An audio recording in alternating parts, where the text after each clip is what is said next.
Update দেওয়ার ব্যাপারে Samsung company যথেষ্টই ভালোভাবে তাদের আপডেটগুলো প্রোভাইড করে। যেমন S23 FE সিরিজে জানুয়ারি মাসের আপডেট এসে গেছে। এটা হচ্ছে জানুয়ারি মাসের সিকিউরিটি প্যাচ লেভেল। তো এই আপডেটটা ইনস্টল করে দেখা যাক কী কী নতুন ফিচার্স অ্যাড করছে বা কোনো প্রবলেম অ্যারাইজ করছে কিনা, মেনলি গ্রিন লাইন ইস্যু আসছে কিনা। অনেকেই কমপ্লেন করেন যে আপডেট করার পর তাদের ক্যামেরা একটু ডিগ্রেড করে যাচ্ছে, আগের মতো ভালো ছবি উঠছে না বা ব্যাটারি ব্যাকআপ দিচ্ছে না। সেটা আপডেটটা ইনস্টল করার পর আমাদেরকে দেখতে হবে যে সেই সমস্ত প্রবলেমগুলো অ্যারাইজ করছে কিনা। আপডেট এসছে কিনা দেখার জন্য সফটওয়্যার আপডেটে যেতে হবে। এখানে গিয়ে ডাউনলোড অ্যান্ড ইনস্টলে ক্লিক করুন।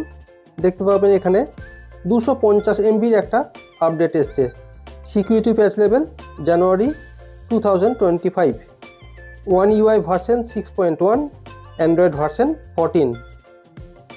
আর এটাতে ফিচার্স নতুন কিছু দেয়নি, শুধুমাত্র লেখা আছে bug fix, stability improvement.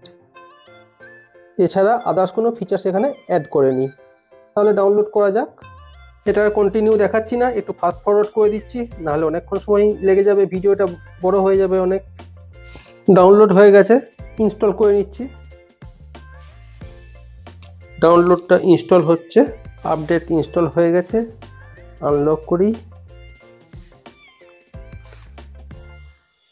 Phone starting.